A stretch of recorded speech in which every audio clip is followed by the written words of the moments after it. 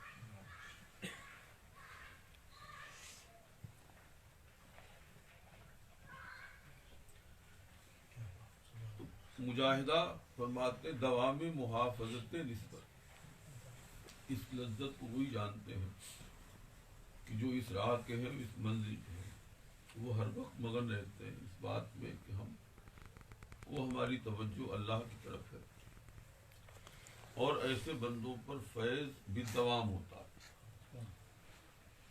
فیض آپ لطائف ذاکر ہو جائیں تو آپ محسوس کریں گے، جب آپ اللہ کی طرف توجہ کریں گے تو ایک دم لطائف میں حرکت شروع ہو جائے گی، بھاری پن لگنے لگے گا، محسوس ہو جائے گا کہ کوئی چیز آ رہی ہے۔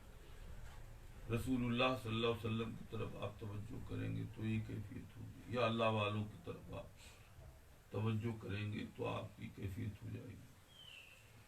تو یہ چیز جو ہوتی ہے کہ چونکہ فیض اسی وقت آتا ہے جبکہ ان چیزوں کی طرف توجہ اللہ کی طرف، تو اب ظاہر سی بات ہے کہ جب حضور دوام حضور حاصل ہوگا تو بندے کو ہر وقت فیض آئے گا، وہ لیٹا ہوگا تب بھی فیض آئے گا، بیٹھا ہوگا تب بھی فیض آئے گا، باوضو ہوگا تب بھی فیض آئے گا، بے وضو ہوگا تب بھی فیض آئے گا، ناپاک ہوگا تب بھی فیض آئے گا۔ وہ فیض بند نہیں ہوتا، یہ الگ بات نہیں کہ فیض کا ادراک ہو نہ ہو، لیکن توجہ جب اللہ کی طرف رہے گی تو ایک تو غافلین میں سے نہیں ہوگا، وہ غافلین میں سے نہیں ہوگا، وہ پاکی ناپاکی میں ہر وقت ذاکر ہوگا۔ یہ بہت بڑی چیز ہے۔ آقا علیہ السلام کے بارے میں حضرت عائشہ کی حدیث آپ کو بارہا سنی، کان رسول اللہ صلی اللہ علیہ وسلم یذکر اللہ فی کل احیانہ، آقا علیہ السلام تمام اوقات میں اللہ کا ذکر کرتے ہیں۔ وہ اشارہ اسی طرف کر رہی ہے کہ کسی وقت آقا علیہ السلام غافل نہیں ہوتے، دوسرے پاکی ناپاکی سب میں وہ اللہ کا ذکر کرتے ہیں۔ اس معاملے میں بزرگوں نے ان چیزوں کو بہت ہی اعلیٰ سمجھا، نقطۂ آخر تک پہنچا دیا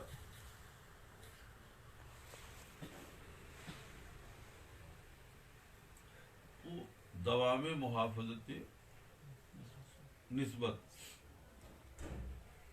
دوسرے ستر احوال، اپنے احوال چھپانا۔ صوفیہ کے ہاں آپ دیکھیں کہ وہ اس معاملے میں اتنے محتاط تھے، بڑی بڑی ان کو جسمانی تکلیفیں رہتی تھی لیکن وہ لوگوں پہ ظاہر نہیں کرتے تھے، وہ اپنے امراض بھی لوگوں سے چھپاتے تھے۔ مناقب احمدیہ میں لکھا کہ حضرت خواجہ احمد سعید صاحب رضی اللہ عنہ سخت بیمار ہوتے تھے، اپنی زبان سے نہیں کہتے تھے کہ میں بیمار ہوں، بلکہ اخفا کرتے تھے۔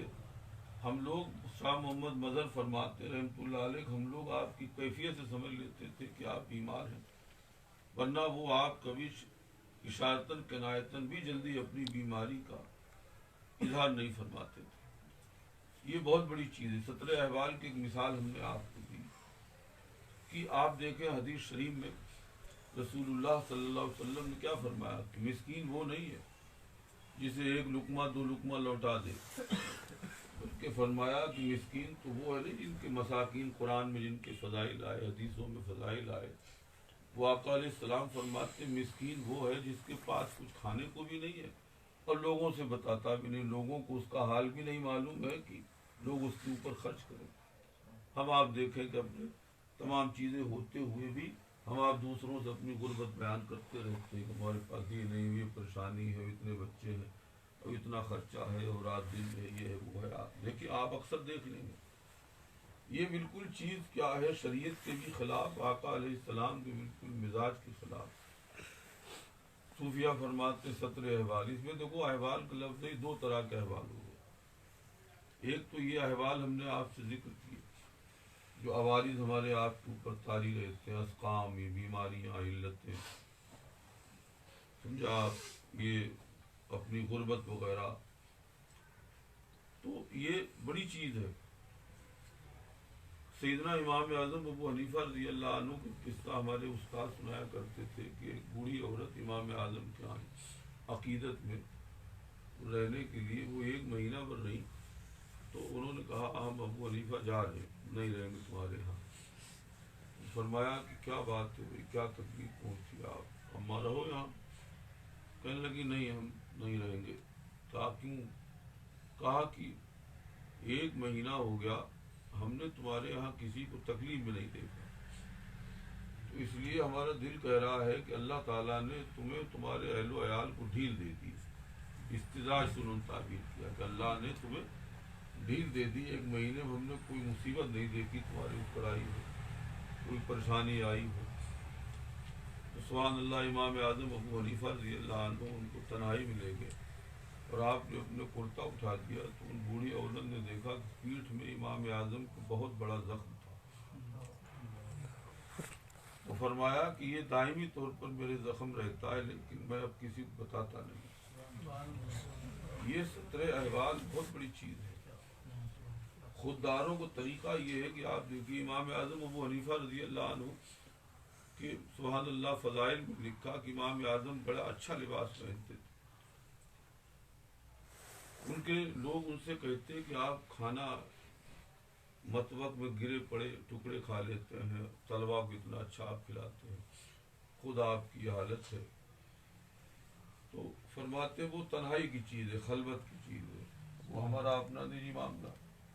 لباس ہر ایک دیکھتا ہے، تو میں کپڑے پھٹے پرانے اس لیے نہیں پہنتا ہوں، پیون لگے ہوئے کپڑے اس لیے نہیں پہنتا ہوں کہ میرے احباب کو دکھ نہ ہو۔ بھئی ہمیں آپ کو اگر آپ سے محبت ہوگی تو آپ کو ہم پریشان دیکھ کر کے دکھی ہوں۔ تو فرماتے تھے میں اس لیے کپڑے صحیح پہنتا ہوں تاکہ میرے احباب دیکھ کے یہ سمجھے کہ یہ خوشحال ہیں، یہ اچھے حال میں ہیں، لہذا انہیں ہماری خاطر غم نہ ہو، دکھ نہ ہو۔ اس طریقے سے آپ دیکھ لیں اپنے احوال، ہمارا خیال مثالوں سے سمجھ لیں۔ کبھی حضور صلی اللہ علیہ وسلم نے پسند نہیں کیا، نہ حضور کے آپ دیکھیں گے آقا علیہ السلام کبھی عوام پہ اپنی بیماریاں، اپنے حضور نے بڑی مصیبتیں اٹھائیں۔ دیکھو مجاہدات میں ہم بیان کریں گے یہ جتنے ہموم لاحق ہوتے ہیں راہ خدا میں، یہ بندوں کی طرف سے اذیتیں پہنچتی ہیں، یہ بھی جو ہے مجاہدات میں سے۔ مجاہدات کا مطلب کیا ہوا؟ اس معنی کری مجاہدات کا دائرہ بہت وسیع ہے کہ جو ہمیں آپ کو لوگوں کی طرف سے اذیتیں پہنچتی ہیں، تکلیفیں پہنچتی ہیں، لوگ آئے دن طنز کر دیتے ہیں، کوئی ٹانٹنگ بھری بات کہہ دیتے ہیں، تو کبھی کبھی باتیں آپ لوگ جانتے ہیں اتنی دل آزار ہوتی ہیں. سرجامی میں نقل شدہ شعر جراحت سنان لہا التیام ولا التام ما جرح اللسان، نیزوں کے زخم بھر جاتے ہیں لیکن باتوں کے زخم، زبان کے زخم نہیں بھرتے. کبھی لوگ ایسی آزار دل آزار بات کہہ دیتے ہیں کہ جلدی ذہن و دماغ سے نکالے نہیں نکلتی. لیکن یہ چیزیں کیا ہے؟